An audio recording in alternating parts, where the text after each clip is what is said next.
दूसरा सवाल भाई मेरा है सी कि जरैम की जी शरह अज तक थले नहीं आ सकी, क्यों? मिसाल के तौर पर मनशियात गली गली विकती पई है।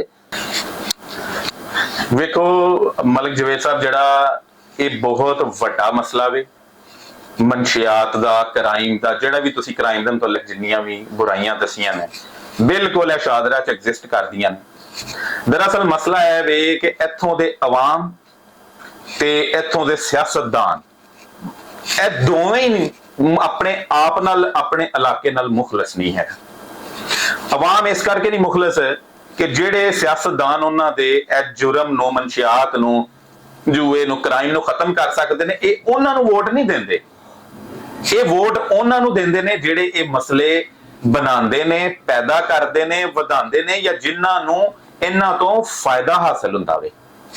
और मिसाल दे तौर ते हर गली वेख लो शदरे दी, हर दूसरी गली, हर गली तुसी वेख लो, किते ना किते तुहानू एक अद्धा नशई जरूर लभेगा जेड़ा कि या वो चरस पी रहा वे, या वो चरस वेच रहा है, या वो एक दूसरे नू जेड़ा वे सिगरेट च भर के दे रहे ने। यानी हर पहली हर दूसरी गली दे विच ये मसले मसाइल है।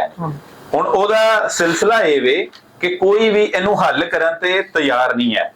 ते वोट असीं जिन्हां नू दिन्ने आ वो की करदे ने कि ਉਹ ਇਹਨਾਂ ਨੂੰ ਲੋਕਾਂ ਨੂੰ ਸਗੋਂ ਆਪਣੇ ਕੋਲ ਰੱਖਦੇ ਨੇ ਤਾਂ ਕਿ ਇਹ ਮਸਲਾ ਵਧੇ।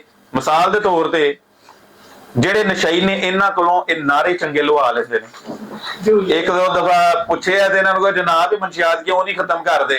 ਅੱਗੋਂ ਉਹਨਾਂ ਦਾ ਜਵਾਬ ਸੀ ਚਲੋ ਹਾਸੇ ਚ ਪਾਤੀ ਗੱਲ ਕਿ ਨਾਰੇ ਚੰਗੇ ਲਾ ਲੈਂਦੇ ਨੇ। ਉਤੋਂ ਜ਼ਾਹਰੇ ਨਸ਼ਾ ਕਰਨਗੇ ਤੇ ਉਹ ਬੇਵਕੂਫ ਹੋਣਗੇ, ਉਹ ਆਪਣੀ ਉਹਨਾਂ ਦੀ ਅਕਲ ਸੁੱਧ-ਬੁੱਧ ਮਾਰੀ ਜਾਏਗੀ। ਤੇ ਜਦੋਂ ਉਹਨਾਂ ਦੀ ਅਕਲ ਹੀ ਨਹੀਂ ਰਹੇਗੀ ਤੇ ਉਹ ਜ਼ਾਹਰੇ ਵੋਟ ਇਹਨਾਂ ਨੂੰ ਹੀ ਦੇਣਗੇ। ਉਹਨਾਂ ਦਾ ਤੇ ਇਸ ਚੀਜ਼ 'ਚ ਫਾਇਦਾ ਹੈ, ਜਿੱਥੇ ਮਰਜ਼ੀ ਉਹਨਾਂ ਦੇ ਵੋਟ ਤੇ ਜਿਹੜਾ ਫੰਡ ਤੁਹਾਨੂੰ ਮਿਲਿਆ ਹੁੰਦਾ ਹੈ, ਹਕੂਮਤ ਜਿਹੜਾ ਵੋਟਰਾਂ ਦੇ ਸਿਰ ਤੇ ਫੰਡ ਦਿੰਦੀ ਆਵਾਮ ਲਈ, ਉਹ ਤੁਸੀਂ ਖਾ ਜਾਓ, ਨਸ਼ਈਆਂ ਨੇ ਤੁਹਾਨੂੰ ਪੁੱਛਣਾ ਹੀ ਕੋਈ ਨਹੀਂ। ਤੇ ਆਵਾਮ ਤੇ ਸਿਆਸਤਦਾਨ ਇਹ ਬਰਾਬਰ ਦੇ ਤੇ ਮੁਲਵਸ ਨੇ ਇੱਕ ਦੂਸਰੇ ਦੇ ਨਾਲ।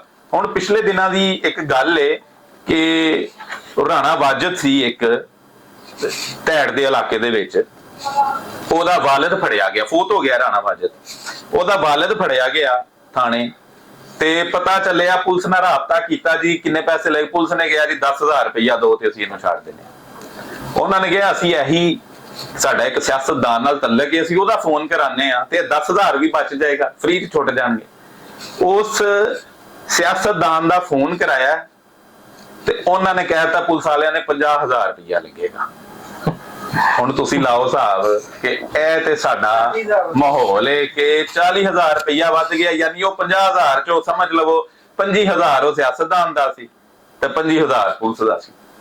ਅਸੀਂ ਵੋਟ ਵੀ ਦਿੰਨੇ ਆ ਤੇ ਇਹ ਸੋਚੀ ਸਾਨੂੰ, ਅਸੀਂ ਇੱਕ ਗੱਲ ਜ਼ਿਹਨ ਚ ਰੱਖਣੀ ਚਾਹੀਦੀ ਹੈ ਸ਼ਦਰੀਆਂ ਨੂੰ, ਜਿਹੜੇ ਬਾਸ਼ਊਰ ਜਿਹੜੇ ਬਾਅਕਲ ਲੋਕ ਨੇ ਸ਼ਦਰੇ ਦੇ, ਉਹਨਾਂ ਨੂੰ ਇੱਕ ਚੀਜ਼ ਦਾ ਸਮਝਣੀ ਚਾਹੀਦੀ ਹੈ ਕਿ ਜਦੋਂ ਉਹ ਕਿਤੇ ਫੜੀਚਨ ਥਾਣੇ, ਉਹ ਇੱਕ ਚੀਜ਼ ਜ਼ਿਹਨ ਚ ਰੱਖ ਲੈਣ ਕਿ ਜਿਸ ਬੰਦੇ ਨੂੰ ਉਹਨਾਂ ਨੇ ਜ਼ਿਹਨ ਚ ਰੱਖਿਆ ਹੈ ਨਾ ਕਿ ਇਹਨੂੰ ਅਸੀਂ ਕਹਿੰਦੇ ਆ ਸਾਨੂੰ ਛਡਾਏਗਾ, 80% ਉਹੀ ਬੰਦਾ ਉਹਨਾਂ ਨੂੰ ਫਸਾ ਰਿਹਾ ਹੁੰਦਾ ਤੇ ਉਹਨੂੰ ਪਤਾ ਹੁੰਦਾ ਹੈ ਫਸੇਗਾ। ਇਹਨਾਂ ਸਿਆਸਤਦਾਨਾਂ ਨੂੰ ਪਤਾ ਹੁੰਦਾ ਹੈ ਅੱਗੇ ਪਿੱਛੇ ਕਿ ਜਿਹੜੇ ਬੰਦੇ ਨੂੰ ਅਸੀਂ ਫਸਾਉਣੇ ਪਿਆ ਇਹਨੇ ਸਾਨੂੰ ਹੀ ਕਹਿਣਾ ਛਡਾ, ਤੇ ਜਦੋਂ ਇਹਨੇ ਸਾਨੂੰ ਹੀ ਕਹਿਣਾ ਨਾ ਛਡਾ, ਉੱਥੇ ਅਸੀਂ ਦਿਹਾੜੀ ਲਾਵਾਂਗੇ, ਅੱਧੀ ਪੁਲਿਸ ਦੀ ਲਵਾਵਾਂਗੇ, ਪੁਲਿਸ ਵੀ ਖੁਸ਼, ਬੰਦਾ ਵੀ ਖੁਸ਼ ਤੇ ਸਿਆਸਤਦਾਨ ਆਪ ਵੀ ਖੁਸ਼।